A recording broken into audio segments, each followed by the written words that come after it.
I'm Joanne Law, Director of Studies for Mediation Institute and co-founder of Interact Support. I'm on a mission to prevent violence by training and supporting dispute resolution practitioners. Mediation Musings is a series of conversations with mediators and for mediators. So if you're interested in dispute resolution, follow the channel. We're intending to update new recordings each week. Enjoy.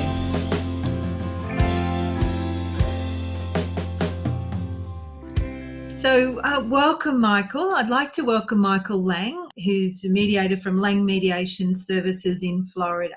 Now, I met Michael on LinkedIn, and what particularly interested me was the work that you're doing, Michael, on reflective practice.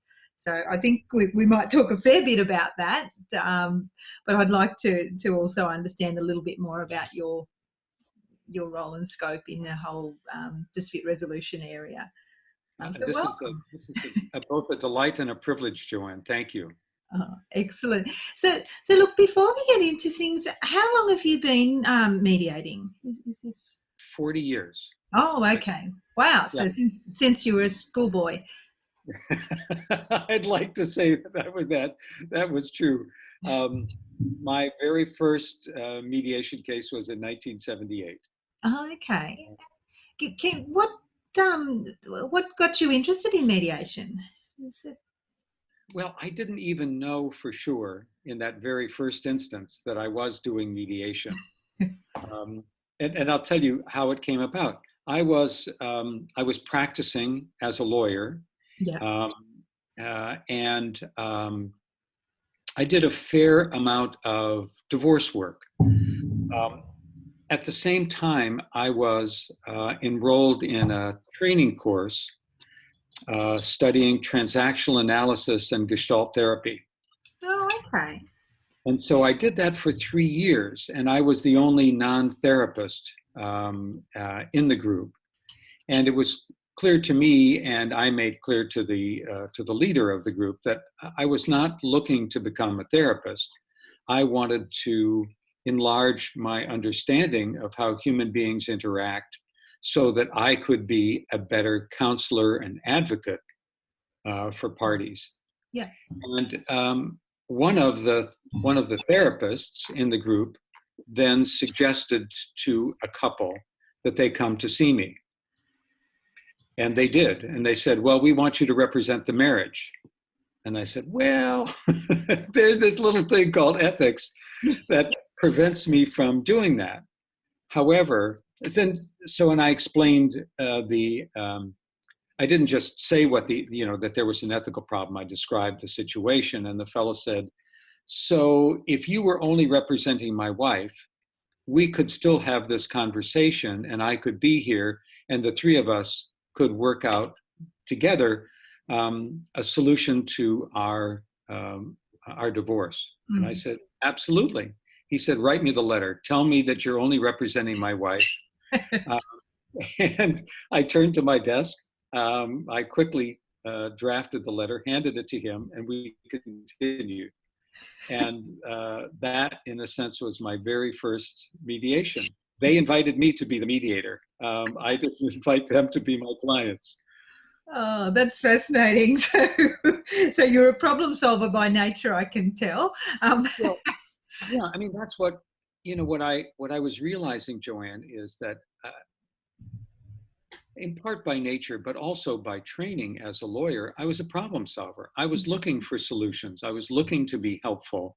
Yeah. And the training in therapy really helped me see the larger picture for the parties. I used to describe sometimes when I was teaching that as a lawyer, I learned how to be like a laser beam, very, very focused, quite bright, but narrowly focused. And as a therapist, I shone a floodlight on things and looked for the shadows, the things that aren't so obvious.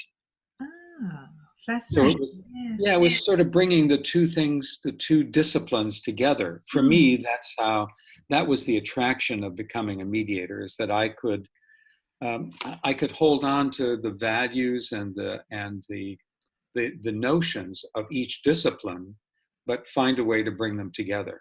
No, that's interesting. I'm an NLP master practitioner, and Gestalt therapy was one of the approaches that was modelled to create NLP. So that concept of wholeness and bringing together the fragmentation, I guess, is is something that flows through in some ways into mediation as well.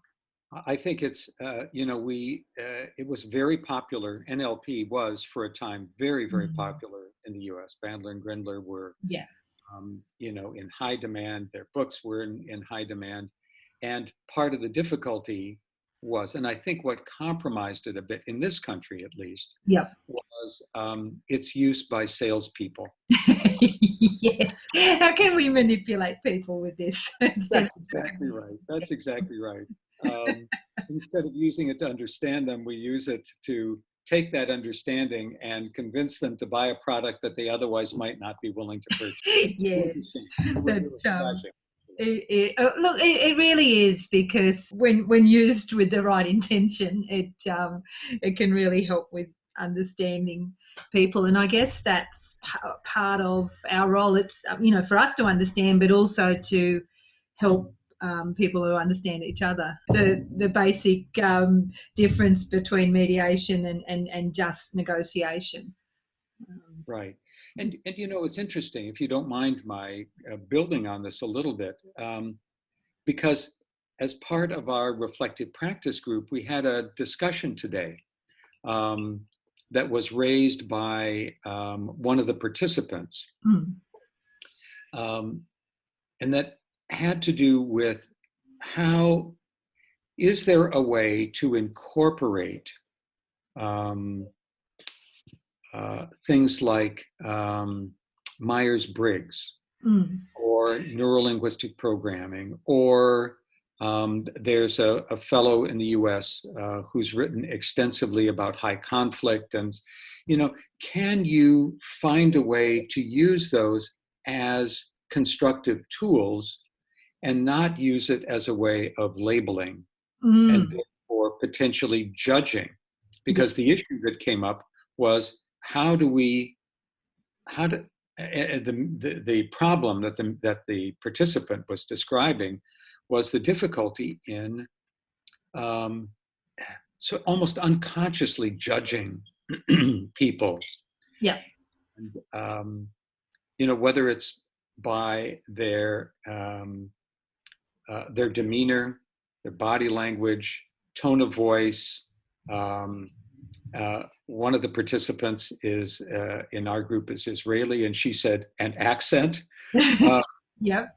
That there are lots of things that we can absorb as useful pieces of information to help us understand who people are, instead of just using them as a way of judging them by virtue of labeling. Yeah. Look, absolutely, and it's something that we're really working on as well. We're at the moment creating a transformative relationship mediation course. So really looking at people using mediation with people who don't want to go down the divorce path, but they haven't found counselling or those methodologies have helped. And we're looking at, what models do we use? How do we use them? Are we, even as simple as love languages and those types of concepts about, different needs, basic human needs. There's a whole pile of models. What are your thoughts? Did you come up with any sort of thoughts in your mind about how to deal with that issue of models? At least what my thinking is, that all of these are useful tools.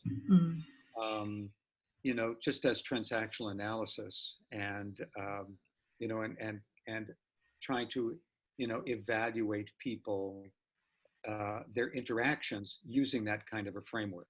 Mm. It's all useful as long as what you do is treat it as data. Yeah.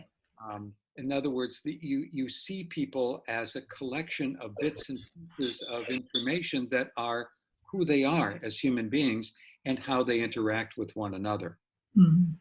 And if you do that, then the labels they disappear.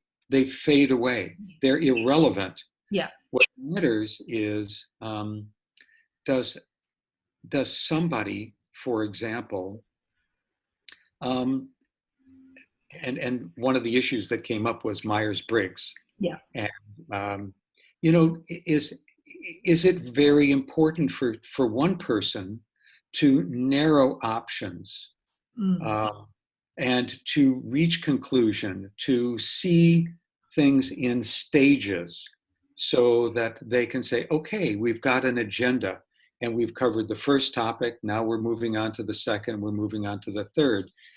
And other people for whom that kind of a list is unbearably restrictive. Yeah.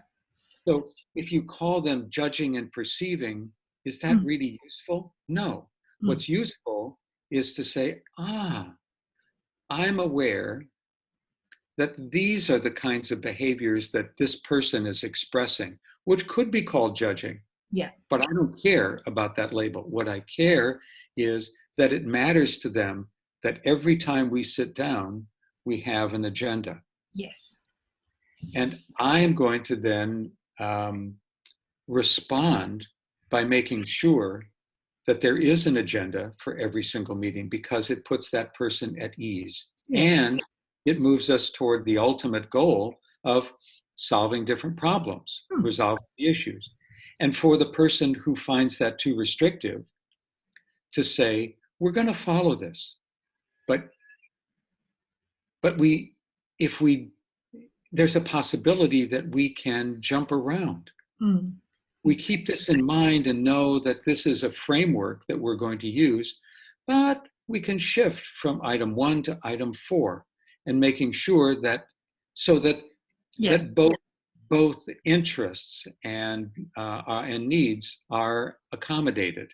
Yeah. So that's how I would look at it, rather than saying, oh, this person's an INFP, this person's an ESTJ. Who cares? Yeah. Right. Yeah, no, I agree. So it's really around respect. If you define respect as being putting value on other people's needs, so it's just respectful to try and understand what people need in their communication, in the way that you interact with them. What are your thoughts around that? Well, my thought is that I think that it's really that the skilled mediators, among other qualities, are those who can figure out how to join the parties, each of them. Let's say that they're just two. Yeah.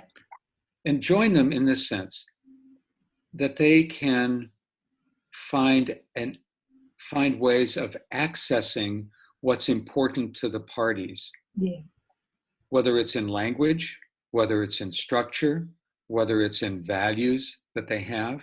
And if I can read in that sense the parties, if I can connect with them in a way where I'm going to where they are. Yeah. I'll tell you a quick story, if you don't mind, that I saw. Stories are great to illustrate. Yeah. Because I found it so powerful and illustrative. And it's not from my own practice. It comes from the work of a psychiatrist named Milton Erickson, whom you may or absolutely. He was another one that was modeled to create NLP. So exactly right. So I thought you might have heard of him. But the story, and the stories about Milton Erickson told in Jay Haley's book are, you wonder at sometimes they just seem apocryphal. So this one takes place when he is first, one of his first assignments after completing his residency, or maybe as part of his residency, and he's working in a state-sponsored mental institution. And he goes to the floor to which he was assigned, and he speaks to the charge nurse and says, listen, I'm Dr. Erickson, I'm going to be working here. Tell me a little bit, are there any particularly troublesome situations or individuals? And the nurse said, no, these are all people who've got mental illness, but they don't act out. They're not difficult in that. Well, she said, but then there's one person, and he kind of annoys the other men because he believes he's Jesus, and he proselytizes. So Dr. Erickson says, oh, okay. And he finds the guy. He talks to him. He says, so I'm Dr. Erickson. I'm new here. I understand you're a carpenter. The fellow says, why, yes, I am. And he said, so look, I just moved into this office. I got a bunch of books. There aren't enough bookshelves. Do you think you could help me? Could we build some bookshelves? The guy says, of course. And that's the beginning of the therapeutic relationship. Beautiful. That's a perfect example. Meet him where he's at. That's exactly right, Joanne. And if we,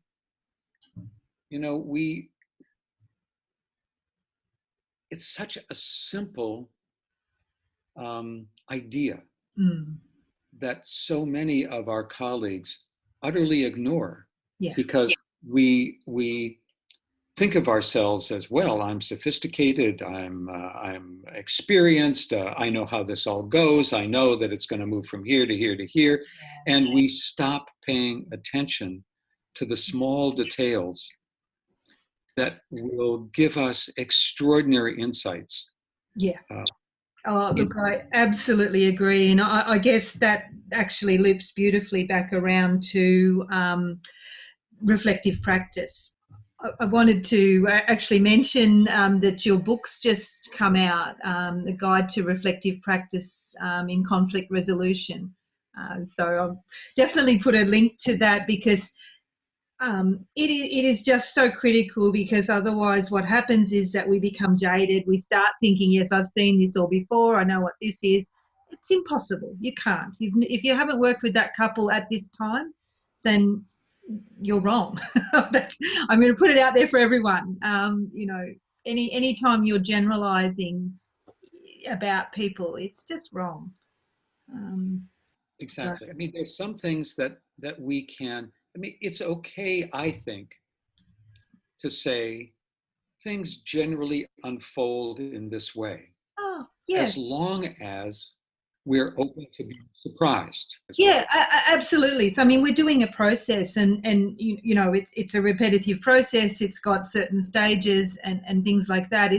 It's just, if we think before we know the people, before we've been told by them that we understand their motives and who they are, that's when I think we're doing them a disservice and ourselves a disservice. I think so. And we're not being nearly as effective as we can be, which has two elements to it for me always. One is the beneficiary, the clients, the parties whom we have a privilege to serve and to work with. But it's also being competent and effective helps my sense of self-esteem. I feel better if I know that I've done good work. Yes, absolutely. And good work, not just measured by whether there's an agreement at the end. No. Not that that's unimportant, just that's not the sole criterion by which I would determine whether I feel good about the piece of work that I've done. Yeah. Yes. I did a training once for it was billed as an advanced group mediation training, and the criteria were that everybody had to have completed a very extensive set of training courses to get a certificate in this, and I won't name the place because that's not important, but to get a certificate, you had to complete 240 hours of training. Oh, okay. That's quite a lot. Right. And you had to have you either had to be observed or you had to produce a videotape of a negotiation and a mediation. So these were people who had that level plus a minimum of 5 years of experience. Okay. And we were doing something, and in the very first day, and one of the people said, "So, would you say this is at stage 2 or 3?" And I said, "What?" I said, "Yes." They said, we learned that this is how you do the mediation. It's got various stages. You start with the introduction, and then there's, the telling of the stories, the sharing of ideas, and then there's this, and then there's this. And I said, "Oh, okay." I said, "Let me ask you, you've all had, a number of years of experience. Can you think of a single mediation you did that followed that staged approach?" And they said, "No." And I said, "Good, because you shouldn't." Yeah.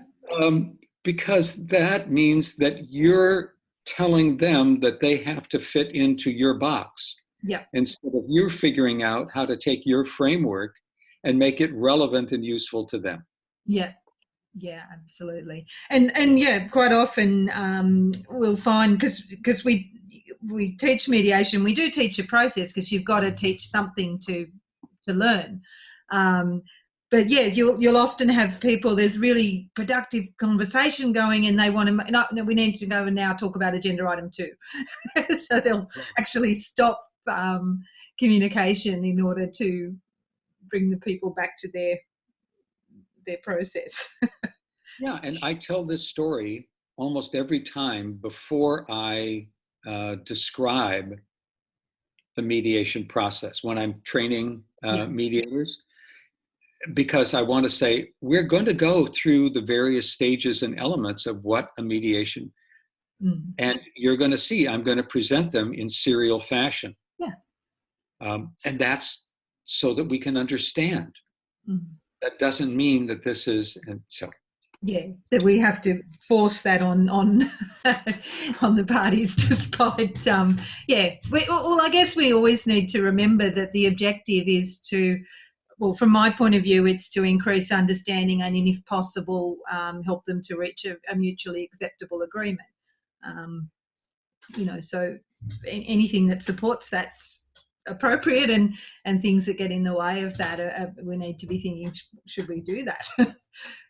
Yeah, I mean, I use an example. Once I've presented all of the different stages and elements, let's say I'll give you an example.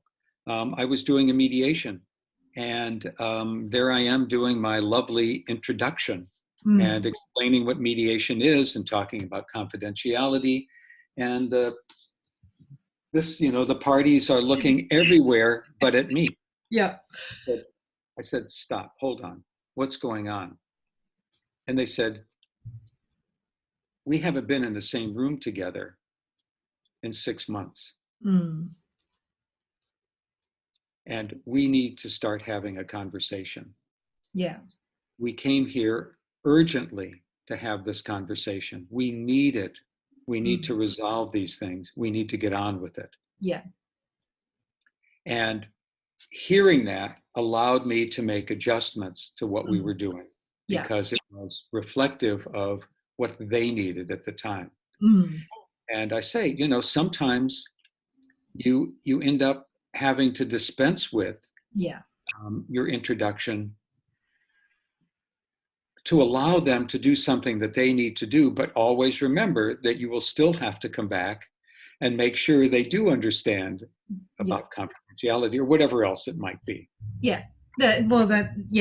Well, certainly confidentiality, but you can usually get that away very quickly. But some of the things that you might need to use to manage yeah, you might not have been able to talk about the value of meeting separately at certain times, and who can decide about that and what it consists of. Or, I might not have explained in detail that while I'm a lawyer, I'm not giving legal, those Yeah. kinds of Yeah. explanations don't have to just go by the wayside.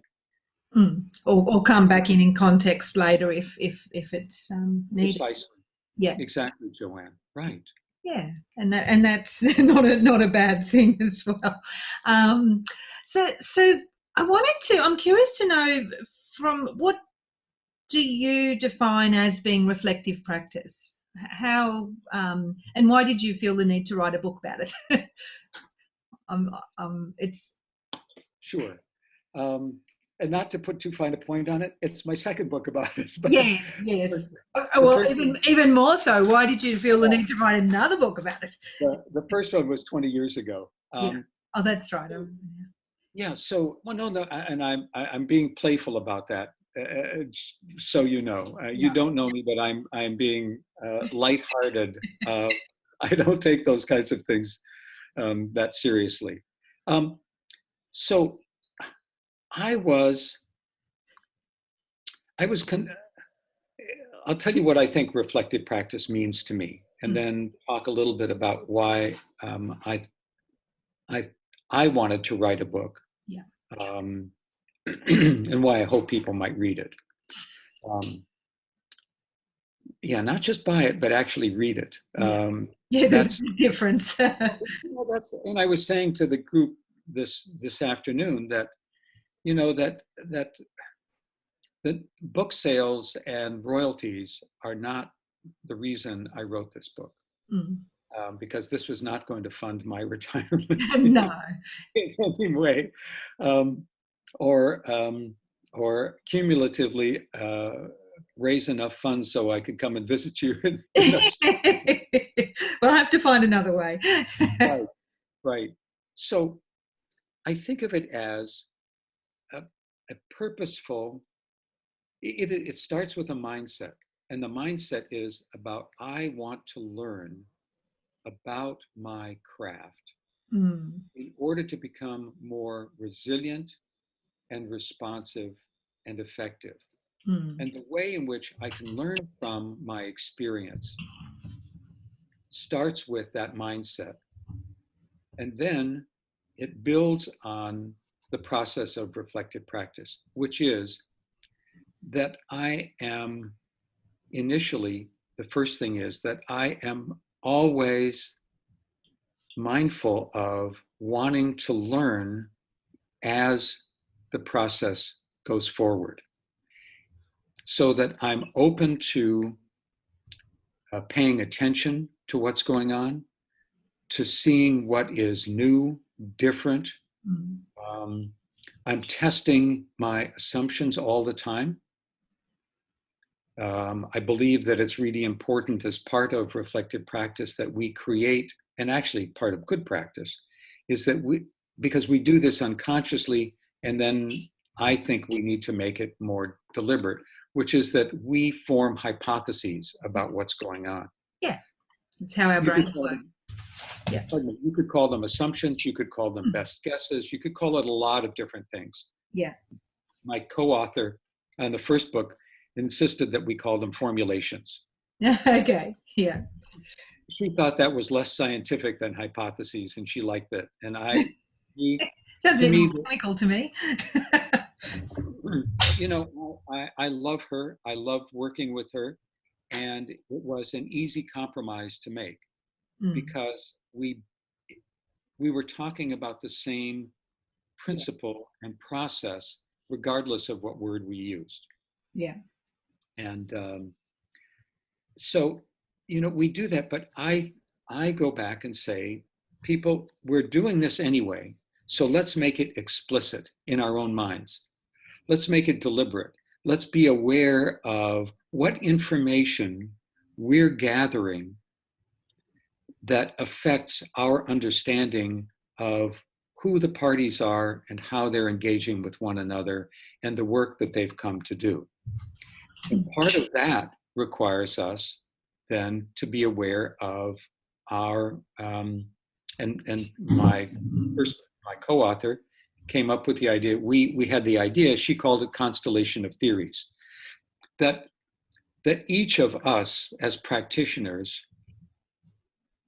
views situation, we absorb information selectively, and we process it selectively based upon a variety of beliefs. And those beliefs can be, they can be part of who we are as a kid, as we grew up, the sort of life we led, the education we had, the religious upbringing we had, the values we absorbed, whether our nature, for example, I describe myself as not as a glass half empty or glass half full, but that the glass can always be refilled. Kind of person. Okay. Well, that's my person. That's me. That's not good or bad, right or wrong. It's just you're not limited by the glass. No, that's my nature. So I'm aware of that, and I'm aware of certain core values and beliefs that I have. At the same time, and as we talked about earlier, the way I think about problematic situations and conflict is influenced by the education I had, the professional education, first as a lawyer, and then through the course in transactional analysis and Gestalt therapy, and then subsequently I did a couple of years of training in family therapy, where I learned systems thinking. Yeah. And that affects it. So I'm aware, and I think that I want other practitioners to be aware of the values and beliefs that they bring. Because you and I, sitting in the same room, listening to the same people talk about their situation, we will have very different understandings of what's going on. Yes. They won't be deeply conflicted. We won't be tremendously at odds necessarily, but we will see it differently. And as a result of how we see something, we're going to want to proceed. Yes. So part of reflective practice is not just forming those hypotheses and knowing what theories we use, but then also being willing to test them, not assuming that our hypothesis is correct. Yeah. Because it's not the issue is not being correct. The issue is whether our hypothesis fits the party's understanding of themselves, their relationship, and the work that they've come to do. That's part of what we were talking about before, of joining them. Yeah. This is another way of joining them. Do I understand them sufficiently so that I can ask the right question, I can make the appropriate intervention that's useful to them? And part of testing a hypothesis also means being willing to go, oh, I had it wrong. Yeah. I missed something. I didn't have that quite right. And reflective practice helps us do that. Yeah. And being, I guess, having a strong sense of self and that resilience you talked about before is important for that. Because if people feel the need to protect themselves, their ego, they can't admit that. And it's the clients that are wrong, even though it's clearly... does that make sense, what I'm saying? That sometimes people find it difficult to admit that they've got things a bit wrong. Yeah, I don't even try to think of it as right or wrong. But I think of it as I'm on a path that's going to be shifting and changing, and I want to be prepared to shift and change as the parties demand. Yeah. So I don't think about, and this is the trap I think that many of our colleagues get into, Joanne, is they think, oh, I know exactly what this is about. Yes. And then they proceed accordingly, and treat the parties in a way that the parties are now supposed to go along with the mediator's understanding of what the problem is, rather than whether the mediator is following their understanding of the problem. Yeah, no, I think that, and it's a black and white thinking, because the problem we have is that our brains automatically, once we reach a state of certainty, they stop taking in information that contradicts without our instructions. So, so having that, keeping a grey view of the situation, not forming hypotheses instead of this is what the situation is, stops us filtering out conflicting information. I guess might be a way of describing that. I think of our colleagues who operate they operate on autopilot. Yes. It becomes a bit mechanical. Yes. I don't mean that they don't have empathy. No. That they lack compassion when I say mechanical. I don't mean that they're machines. No. Not robots. But they operate like, as we were talking before, stage 1, stage 2, and the client has to conform to the process rather than adapting to the needs of those particular people. Right. I know what's best, and I'm going to help you get there. Yeah, exactly. Yeah, so we become the surgeon rather than the midwife. Right. But one of the things I did want to ask you about is your thoughts around confidentiality and reflective practice. Particularly, a lot of people in Australia, they may be working for a funded mediation service, so they work within a community. So often some of the clients are people that they meet at the supermarket or at the school. What are your thoughts around that tension of being able to share, but not necessarily share the details about someone? Well, in the book I just wrote, that just came out, I tell all kinds of stories about my experiences, but I conceal information that would. I'll give you an example, because my wife is edited the book. Okay. She's just she's an exquisite woman and a great partner, but she also happens to be a damn fine editor. And I was telling this one story, and she said, "Michael, you can't tell it that way because you're revealing too much information." Okay. So it happened to be a situation where I went to the Canadian Arctic to work. And I couldn't describe the community. I couldn't describe the entity I was working for. I couldn't say anything about the individuals who were there. No. But I could tell this. But the point of the story I was telling is that I was as much out of my element as I could imagine. Yeah. One night I called my wife and I said, "Do you realize that the temperature difference between us right now is 130 degrees?" Oh, goodness sakes. If I go for a stroll, I will die.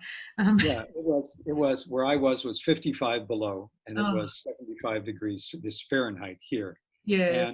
And so, I talked about it because what I wanted to say was not a lesson in how you work cross-culturally, because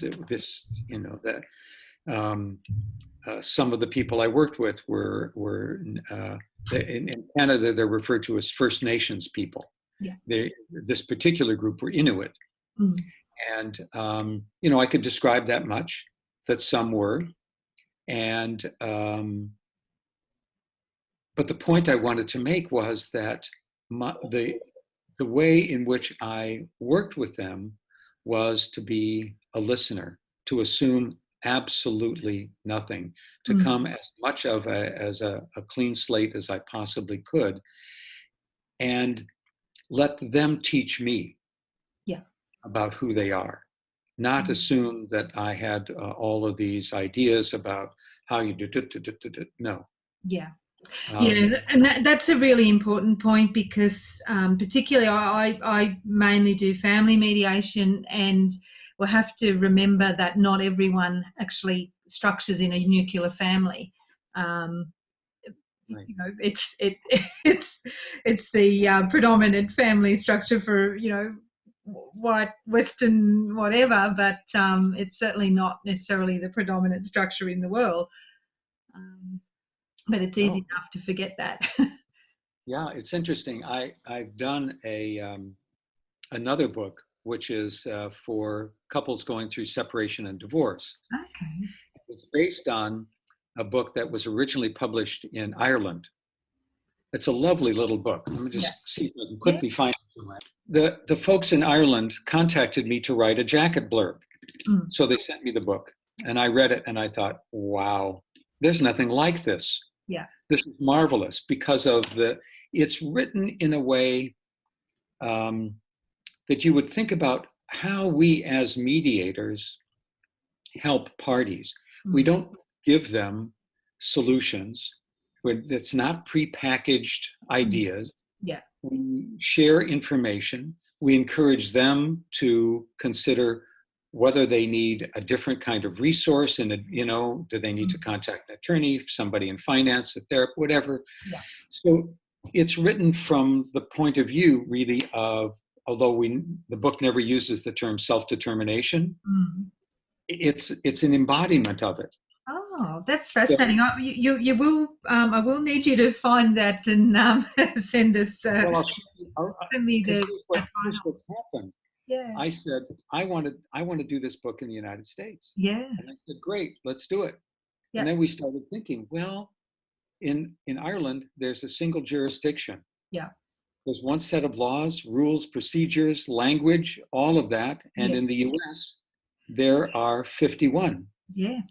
52 if you include Puerto Rico. Mm. Um, so we've done it as a digital book. Yeah. So Oh, so you can update. we could easily change it Yeah. from jurisdiction to jurisdiction.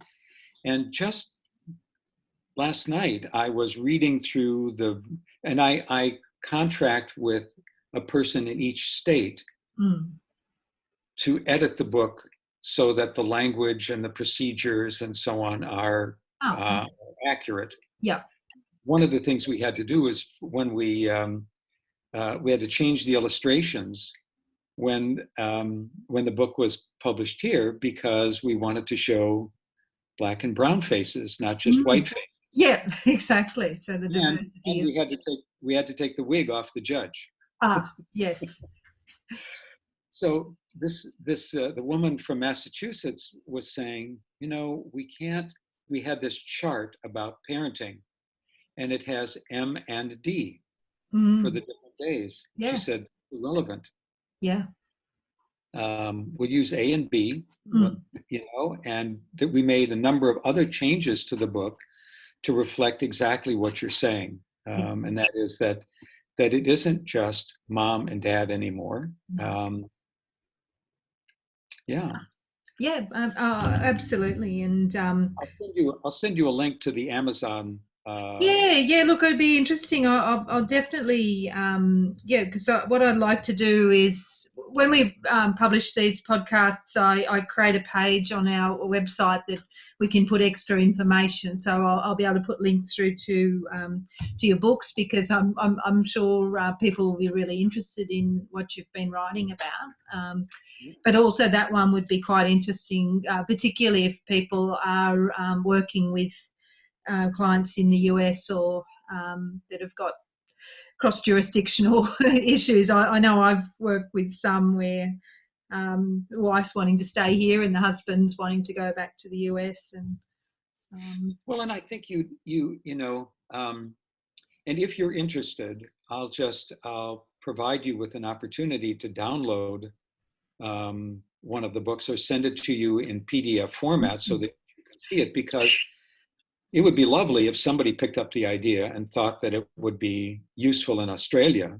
Yeah, yeah, but I'm already thinking that could be really quite useful, and I know some of our members would probably be interested in collaborating on something like Because that. we're interested in getting lots and lots of readers, not necessarily, I mean, yes, professionals, but more the people. The idea for us is that it's an adjunct for that it complements the work of professionals. It doesn't in no way replaces it, No. because yeah, and so in the US we sell it for $3.49. Yep. So the intention is to make it available and Make it available. The digital makes it accessible. The fact that it's digital also means that if somebody's reading it on a device and they're in a Wi-Fi area, the links in the toolbox at the back of the book are immediately accessible. Perfect. Yeah. So Yeah. I think that's a great way to publish, particularly information that changes as laws do with time and where there's other resources needed. So I'd be really interested. I've already got a collaboration with Bill Eddy from the High Conflict Institute, where we've done an Australian version of his New Ways for Families course to adapt to to our legal system here. So very, very interested in any other resources that might be Well, I'll see that you get a copy, and you might look at it and say, that it is something that could be easily adapted to Australia and would be a useful thing. In which case, great. Yeah. And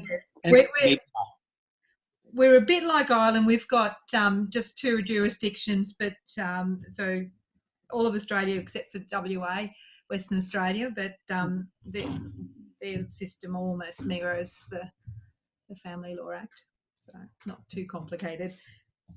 But, I mean, we had to get rid of, we had to remove barristers and solicitors and replace it with just lawyers or attorneys. Yeah, they were just simple things, because you don't want readers to get tripped up by something as simple as that. Yeah, well, we don't use custody here. We talk about living with, spending time with, and care, rather than custody and visitation. So that sort of language needs to be changed for us. Exactly. And every book that because we've now done versions for Florida, Vermont, Oregon, California, working on Massachusetts, anyway, a bunch of them. And the language for alimony or spousal maintenance or spousal support differs from state to state. Yeah. And the concept is the same, generally speaking, but the language has to be adjusted.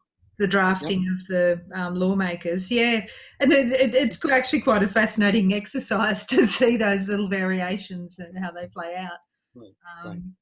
Yeah, so look, I'm just mindful of time, and I really do appreciate you sharing this time with us.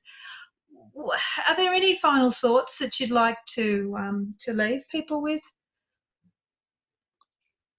The last thing I think I will say about reflective practice is this: that the ultimate objective is to become more competent at what we do. Yeah. More resourceful and resilient, for our sake and for the sake of the people we work with. And that's the idea, because a lot of times people think about reflective practice as just sitting around over a cup of tea and talking about cases, telling stories, not in a way that is in any way disrespectful of the parties you've worked with, and certainly not in any way that compromises confidentiality. But there's not a focus to it. It's storytelling, and that has a useful value. Yeah. I don't deny that, because sometimes the value is merely the building of collegial relationships. But this is different. this allows people to build collegial relationships, but with a particular purpose in mind, especially when, because reflective practice can be done individually, it can be done one-on-one, with another person, or as I like to do it, with groups of people, because it builds relationship. It takes us out of the sort of solitary practice that we are almost always in. Few of us ever have the opportunity to have somebody observe and offer feedback. Few of us have the opportunity to do co-mediation where that could occur. Yeah. And that's most of my mediations are co-mediations because I'm a trainer, so I usually have a student with me, which is fantastic because it gives me that opportunity to reflect on them, and I guess that's something that I invite mediators to be thinking about. Experienced mediators, why not work with a student, a learner, because it really would enhance your practice. Well, it enhances my every time whenever I've worked with students as mentees, or these groups that I lead now of experienced practitioners, I always walk away with something significant I have learned. Absolutely. Me too. Yeah, every single time they depending on their confidence level, whether they raise it during the mediation or after, there's always something. Oh, what about this? Or could we have done that? Oh, yeah, we could have. Maybe we. No, it's wonderful. So you one of the words that you use a lot is resilient. And I've actually I wrote down what you said. The objective of reflective practice is to become more resilient and resourceful. How would you define resilience? What do you mean by that? Well, one of the ways in which I would define it is that that I'm flexible.